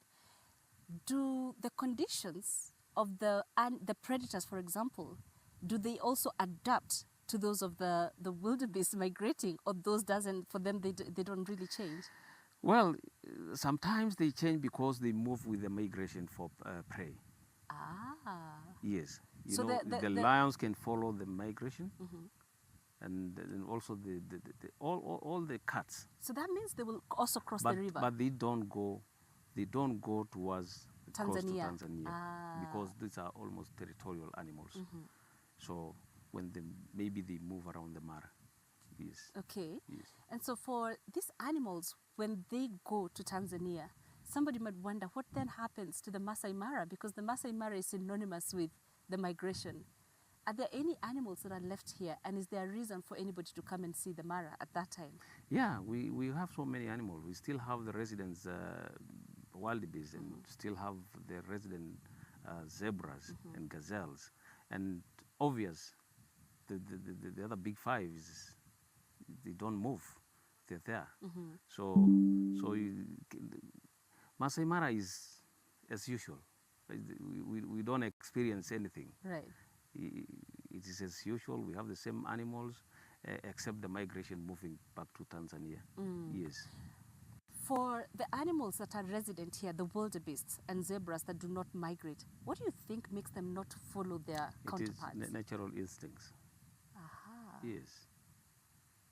Okay. Yeah. Those days, and Caribbean, those days, before the corridors were closed. Right. Because of human settlement. This migration used to go as far as Mboseli, come down through Kapiti Plains, through Nairobi. Through Nairobi, that's the capital city of Kenya. Yes, and National Park, exactly. Come down to Loita Plains, and then they come down to the Mara. They divide into two. Wow. Yes, but because of human settlement, cut off. Ah, so they had to find an alternative route. So they come just direct now to the Mara. Okay. Yes. Oh, wow. So that's one of the effects of the human development. Yes. Okay. And the journey now as it is, how many kilometers do you think they cover just from Serengeti to the Mara? The whole circle is almost about 800 kilometers, 800 kilometers and 1,000 to 1,000 a cycle. Yes. But for a day, maybe 6 months. Yes. Oh, wow. That's just incredible. When they get here, talk to us about the changes that happen here in the Masai Mara. Because I would imagine, I mean, you're talking, for example, this year, you're expecting about 3 million, right? Wildebeest. That's a huge change. So I'm just imagining there's going to be a formation here in the Mara as compared to before the animals crossed over. Explain to us how the Mara changes when this migration happens. Well, what changes is that for this time of the year, we'll get so many visitors, and also to the cats, they will have a lot of food, and also for their cubs. So those changes are there. Few changes, yes. Yeah. You know, it's something I found that was very interesting. When they jump, making the crossing in the river, the hippos just run away. It's like they feel a disturbance, and they make so much noise. The wildebeest make a lot of noise. And I have heard that for the buffaloes, because we've been seeing the buffaloes closer to the gate, I've heard that the buffaloes also tend to stay away from the wildebeest because of the noise. Is that true, or is it is true? Yeah. It is true. They do push other animals to the bushy areas and the hills, especially the buffaloes, even the elephant. Most of the rhinos, they don't like that noise. Aha. Yes. Okay, so it's almost like they colonize the park when they get here. Yes. Right. Except the cats. Oh, the cats Because now they attract the cats. They attract the cats, and the cats enjoy it. Is that also a reason why the other grazers run away, because they know they're attracting the cats? Yeah. Yeah. Okay, and for you, the authorities, how do you prepare for these animals when their migration is about to start? How do you prepare? Well, we do a lot of preparation, because when the migration comes, we'll have a very high visitation. And at the crossings, they intend to interrupt the crossings. So we have ours ready 24/7, round the clock, to make sure people are disciplined, to make sure crossings are manned properly.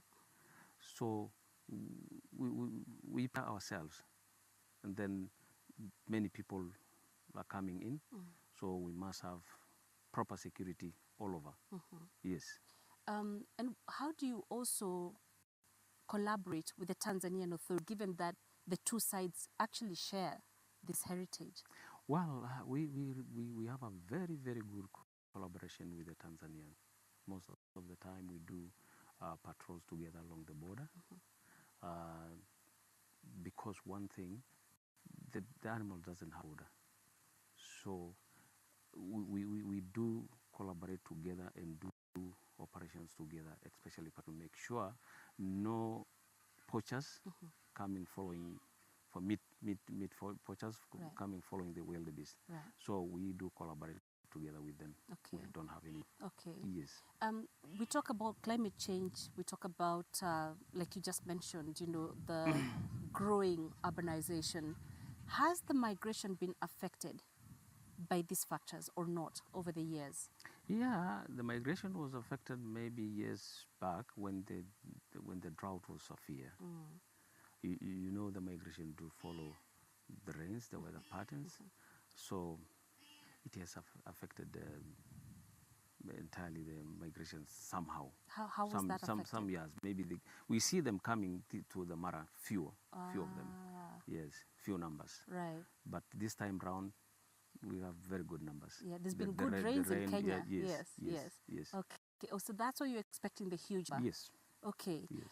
Another interesting thing I noticed was, when you talk about there are no borders, I also noticed that the Masai Mara is not fenced off at all. It's difficult to know where it begins and where it ends. And I'm curious to know how the communities around coexist with this animal sanctuary. What kind of arrangements have you made sure that they also understand the importance of these animals and how to enable them coexist with them? Well, these are the Maasai people. Yes. They have lived with this animal for quite a long time. We educate our people to know that they can benefit from wildlife. They have also created many conservancies, about 26 conservancies along the buffer zone of the park. That's what we call now the buffer zone of the core area. They benefit from their conservancies. Also, the county government is creating a kitty, a small kitty for the people living around the park in case of any animal attacks. And the time people feel the benefits of something, they appreciate. Right. So they are also doing conservation in a very big way. Yes. Okay. And it's interesting. And in fact, we are doing well with them. With the community. Very well. Yeah. Yes. Okay. Yes. So do you educate them as well on how, for example, because I know they're pastoralists by nature, and this is a park that has a lot of predators. Just yet, I think 2 days ago, we were driving to the shopping center, coming back, we met with a pack of 4 hyenas, and there's people crossing and walking around. And I think even for anybody watching, they'd be curious to know, do they know when to hide or how to know there's an animal nearby? Do you educate them? Do you give them tips? How do you make them able to actually coexist with these predators? Well, first of all, Karibu, know that Masai Mara is a protected area. Right. The law is clear that you don't go or freely into the park. So the Maasai knows that they can't just enter the park anyhow. They coexist with this animal since the beginning. And after them creating or establishing their conservancies, they are also interested because they are getting something out of their conservancies. So these are people who knows how to coexist with the animal, and we educate them on how to do all this. Yes. Okay, I know you also receive, like you mentioned, a lot of visitors during this time of the year. How do you educate your visitors on the do's and don'ts while inside the park? Yeah, at the point of entries, we have men and women whose work is that to educate the visitors when they come there. We have regulations. We give them.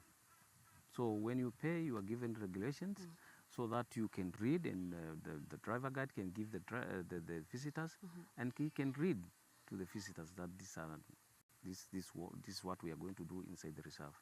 So we have people there, are very competent, who receive the clients and tell them on what they are supposed to do inside the park. Yes.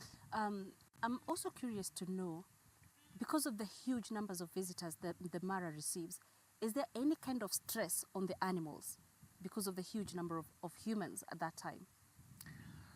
Yeah, a lot of stress, but according to me, we have rangers inside the park, but who shows these people on what to do and where to go, not to interfere with the animals. Yes.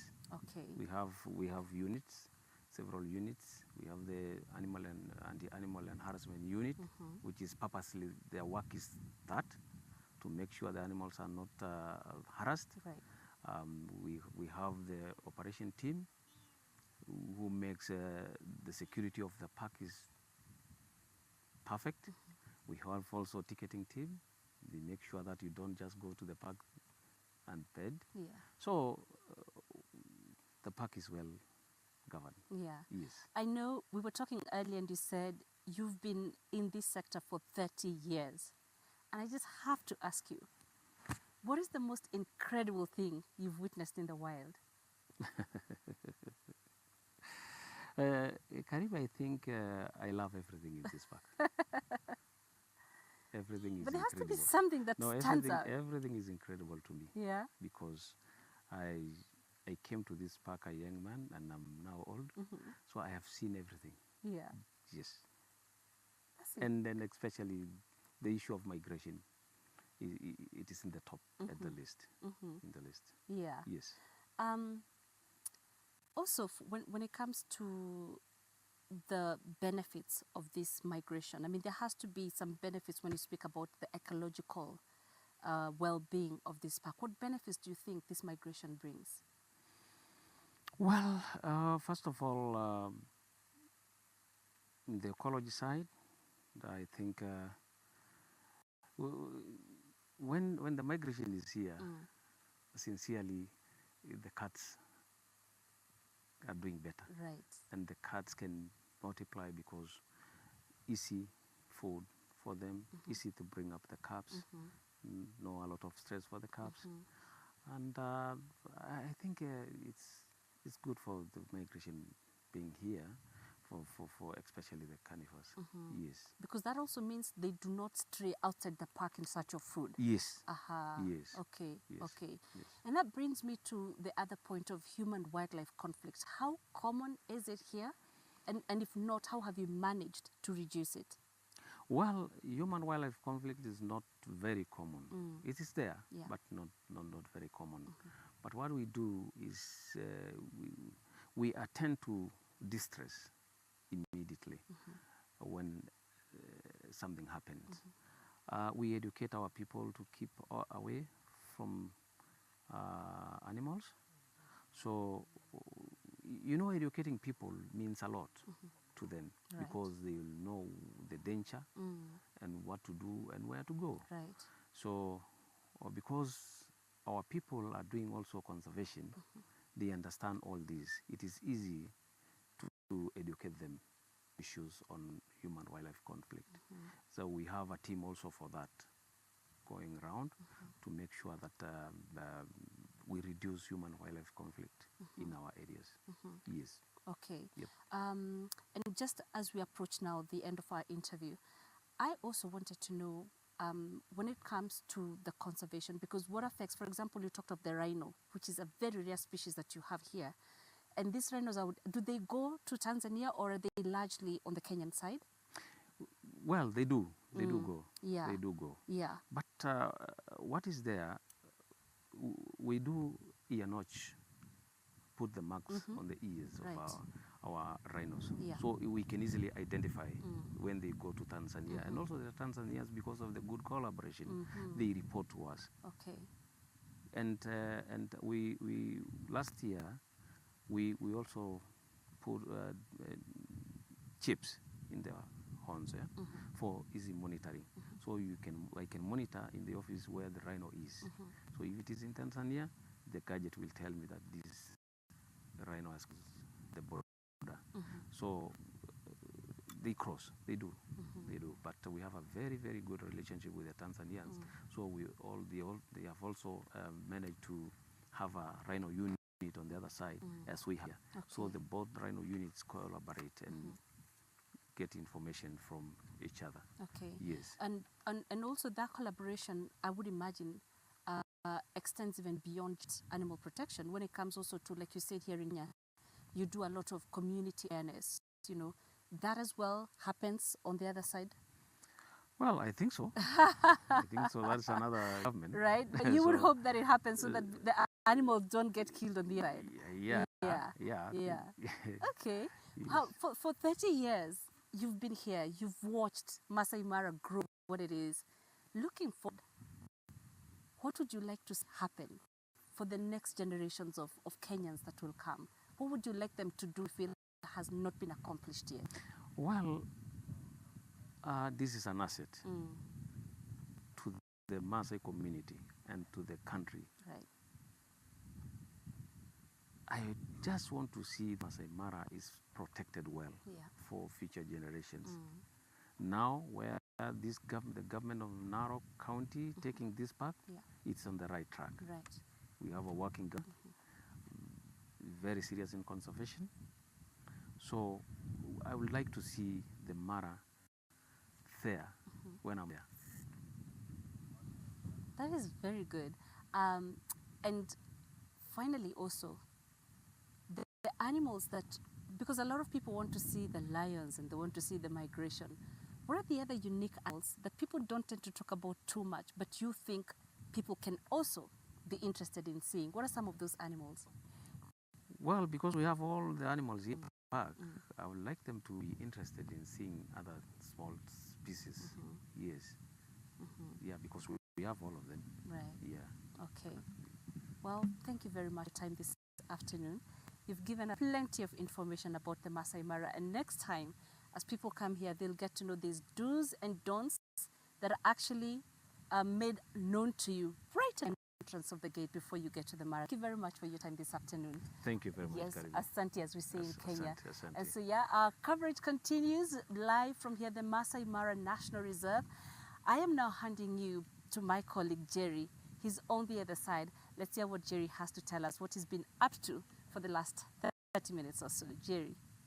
Very interesting insights there from Stephen Melis, of course, Penina Karibe helping us tap into that vast wealth of knowledge as well, so that we also just get to know a little more about the Masai Mara National Reserve and the great migration here. And as we just continue with this coverage, just want to bring to your attention one of the most famous quote, or rather phrases in the wild. And this goes, every morning in Africa, the gazelle knows that it has to outrun the fastest lion, it will die.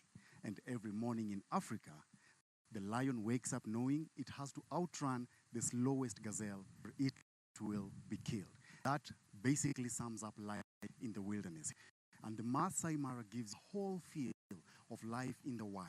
And with the great migration that, as you have had Stephen Minis say, it starts from July and goes all the way through to October. And within that cycle of migration of these animals from Tanzania, Serengeti National Park to Kenya, Masai Mara National Reserve, you get a chance to have a holistic view of life in the wild. Of course, as Penina has just managed to brief us there, of course, in that interview with Stephen Minis, who is the chief warden here of the Masai Mara National Reserve.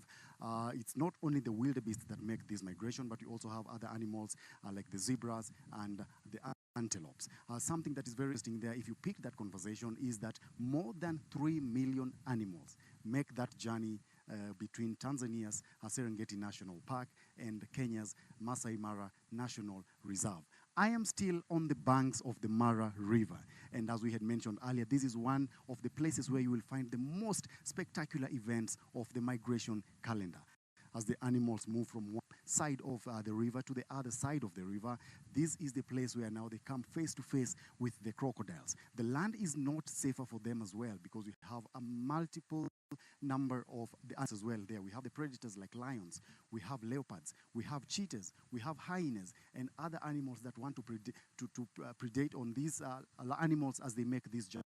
And as we had mentioned as well, Ron, for these predators, this is a time of plenty. They are almost assured of meal, so long as they make some little effort there. And it has been a very interesting conversation there, as we have heard from Stephen Minis. There is a lot of work that goes on here. It's a collaboration between the Kenya Wildlife Service, Narok County government, and other players within the Kenyan government, just to make sure this vast land of mass here is protected for the animals. And he also mentioned something about ensuring minimal human interruption of the flow of animals from Serengeti National Park to Tanzania's Masai Mara National Reserve. We're still with you for a couple more minutes, and we just want to take you through some of the things that as well you can find within the Mara Penina. That was a very insightful engagement that we had there. And I was so captivated by the facts that he was giving. For one, he says he has been here involved with the Mara for over 30 years. That is 30 so years, amazing. Jerry, and he says there is nothing he hasn't seen. And I really tried to squeeze out of him to give us at least one example of the most fascinating thing he's witnessed. And he said, he couldn't single out one because that's every experience he's come across has just been mind-blowing. I think that really captures the beauty of the Masai Mara, that all the moments you get here are going to be moments that are really extraordinary. It is, like people would like to say, you're spoiled for choice, you know. That is true, Yeah. that is true. And these, all the things that you will see in the Mara, all of them are unique. If you're going to catch a lion hunting an antelope, it's very unique. If you're going to catch a leopard that has been successful in killing, in its hunt and kills a gazelle and then it has to drag it up the tree, that is something that is very, very interesting. And it's something that never leaves your mind as well. Just a few facts that I'm going to throw your way, even as we draw closer to the end of this live broadcast. Mara has, as we had mentioned earlier, the Big Five and the Big Nine. And just to mention a few of those animals, the elephants, the African bush elephants that are found here, those are the world's largest land mammals, and they are found here in the Masai Mara. And also, you have the hippopotamus here that lives very, very closely with the crocodiles. The hippopotamus are herbivorous animals, the crocodiles are carnivorous animals, but they find a way of living in unison on the banks of the Mara River. And right behind us here, you can see quite a number of them. Another interesting fact about the leopard that is found in the Mara. The leopard is the only canine species that is able to live off in the desert and also in the rain forest period. But let me just get back to your very, very wealthy engagement that you had there with Dr. Melis. He has also mentioned that the authorities here, both the county government authorities and the wildlife authorities, they also collaborate very closely with the local community here just to ensure that this park is preserved to its best possible shape. Yeah, that is true, Jerry. And I think it's one of the qualities that is, I would say, is very unique about the Maasai tribe. The Maasais are the ancestral owners of where we are, of the Masai Mara National Reserve. And you know, I was just thinking about it and I thought to myself, a lot of places, especially in Kenya, where you find wildlife thriving, mostly often tend to be the ancestral lands of the Maasai community. And he explained that's because they're a community that has been enlightened on how to, you know, coexist with these animals. And I think that's really important when it comes to preserving our heritage. He said, for the next generation, he would want them to know the importance of preserving this heritage, and he would want this heritage to outgrow all of those generations. Coming back to the issue of predators in the Mara, do you know the one predator we haven't really talked about? Mention that. The python. Oh, wow, yes, it's here. Yes, the python. And they actually hunt antelopes, you know, the smaller animals. They do. They do take them down. And you were talking earlier about how an antelope has to outrun a lion. And I thought to myself, yeah, for it to survive. And I thought, it doesn't just only need to outrun the lion, it also needs to watch the ground for the python that is going to, I mean, it's really a struggle for survival. It is a struggle for yeah, survival. and for me, I think it's the one thing I'd actually love to witness that I never have. But I remember one time, some time ago, I was in the Amboseli National Park. That's one of the parks here in Kenya. And one of the chief warden there, I asked him the most incredible thing he'd seen. And he said that he had seen a python and a crocodile in another park in Kenya fighting. Wow. And it was a fight that lasted half an hour, Jerry. Wow. And the python would constrict and the crocodile would bite. And they would stay there for like 5 minutes, and then each of them would get exhausted and they would relax. At the end of the 30 minutes, they both died. How about that? Wow. It's a sight I would love to see. I mean, for anybody who's not been to any of the parks here in Kenya, you really do need to come because there's incredible sights and sounds from these parks, Jerry. There is. And I had you put Stephen Melis on the spotlight earlier on, and I'm now throwing the ball to you. You have come to the Mara before. Yes, I have. What has been your most captivating moment of those visits? Oh, wow. Now I see why Mr. Minis couldn't really tell me, because it's, I mean, you have to really pull from deep in the archives of your brain to think, okay, what's the most incredible thing I've seen? Let me see. I think for me, it would have to be a buffalo kill that happened in a pride of lions. And I didn't quite capture the kill as it happened, but just after it had happened. I mean, the growl of the lions as they were, eating it, that was quite a sound. We talk about sights, but the sound of that will never leave my mind. I tell you, Jerry, yeah, it never will. Another thing was the hyenas that I saw here. I mean, I've seen hyenas from other parks. In the Masai Mara, they are huge, huge hyenas, Jerry. And for the first time, I actually saw the hyenas sprinting. And people think the hyenas can't really run. Oh, Jerry, they can run. They do run. They do run. People confuse them to be like full-time scavengers. Yes. They are also very, very good hunters as well. Yeah. They hunt most of the meals that they consume. And they try to take down some of the smaller animals here, the gazelles and the smaller antelopes. But they do hunt their own meal. Even as we just draw closer to this. What would you like to see? I'm curious. What would you like to see here in the Masai Mara? What would I like to see? I have always seen on some of the wild videos that I have watched online, just the confrontation between different species of canines. I would want to find one, probably a pride of lions, having a standoff with, a clan of hyenas. I would really want to see that because every canine in the Mara is a very formidable animal. Oh, yes. All of them are formidable in their own way. Whether it's the lion, whether it's the leopard, whether it's the cheetah, they are all formidable. But I would really want to see, especially for the lions and for the hyenas, just having a standoff. It's mostly always about food or territory, but I would want to see that for sure. Yeah. Yes. But there's also plenty of birds here in the Masai Mara, and that's one thing we really haven't talked about. I love the noises. I'm sure they can hear those noises. I'm sure too. Those are what did you tell me they are? So these are the Egyptian geese, and they really, really love being along the river as well. Some people think it sort of gives them some protection because they're right next to the crocodiles and the hippos. So I don't think very many animals would be daring enough to go right in there to try and hunt an Egyptian goose. But they have very interesting facts as well. There are animals that in ancient Egypt were very revered and were owned by, the top class of that generation. And to this day, you can find on a lot of Egyptian artwork, the Egyptian goose being portrayed there very prominently. So they were a sign of prestige. They were a sign of prestige. The big families, the wealthy families, they owned the Egyptian geese. Oh, wow. And they're very interesting birds also in the sense that couples stay together for their entire lives. Is that Couples, so? they are very loyal to each other. Wow. Couples stay together for their entire lives. And I think in one of our engagements that we're going to have tomorrow, I would want them to know if by bad luck or through any other circumstances, one of the, maybe the male or the female dies, what happens to the other one? Yes, I would love to know that too. That is something that I would love to know. Yeah. And I am sure you would love to know something like that as well. Just get answers to some of these intrigues that we are bringing to your attention right now. Tomorrow we have a very rich lineup of guests here for you. Still here in the Masai Mara National Reserve. Today we have had a chance to tap into the rich wealth of knowledge and experience of Stephen Melis here, of course, with the help of Penina Karibe. Tomorrow we have a set of the governor of Narok County, which is the host county of the Masai Mara National Reserve. That is Stephen, that is Patrick Olentutu. And then later on, we will have the cabinet secretary for tourism and wildlife.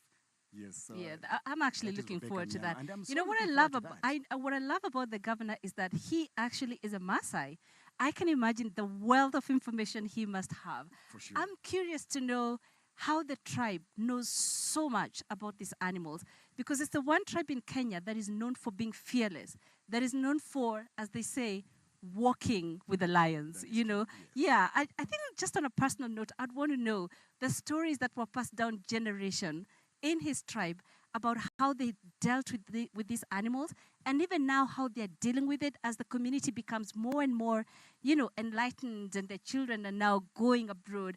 Who is left behind to retain this information about how to handle these animals? All right, thank you so much. So stay tuned tomorrow, same time from 8 GMT to 12 GMT. We will be back here on the banks of the Mara River with that group of guests that we have mentioned to you, the governor of Narok County, that is Patrick Olentutu, and the cabinet secretary for tourism and wildlife, that is Miss Rebecca Miano, of course, to just speak to us about managing such a park with so much wealth of wildlife. For now, we just want to just leave you again with some of the images that are coming to you live from different parts of this park, just as you continue getting just more experience from this park of the animals, of the life in the wild. But it has been a pleasure, of course, to have you here with us for the whole duration of this interview, and of course for this session that we have had. I have been one of your hosts, Jerry Owili, and I have been with Penina Karibe. We'll be glad to have you tomorrow again. For now, goodbye.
carrying this illegal wildlife products, to just send them the message to aware that the risk of carrying this type of products.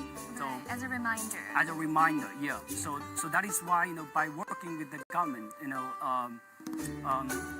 this one particular milestone event I would like to share with you all is that we actually conduct the feasibility study of the closing ivory market with our partners, and also we support the Chinese government, to doing this.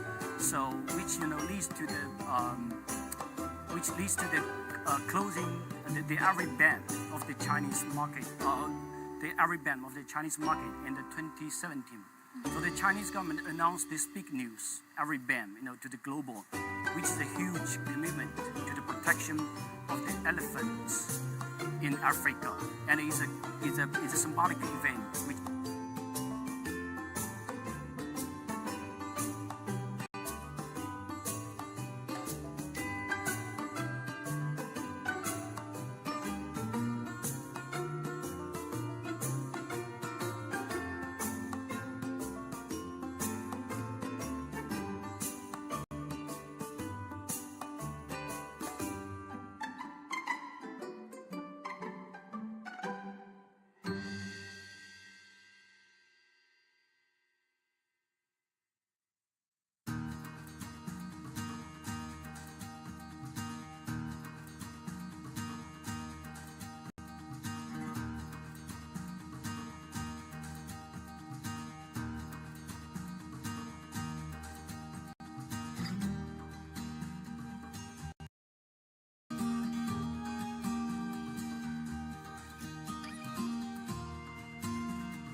Africa.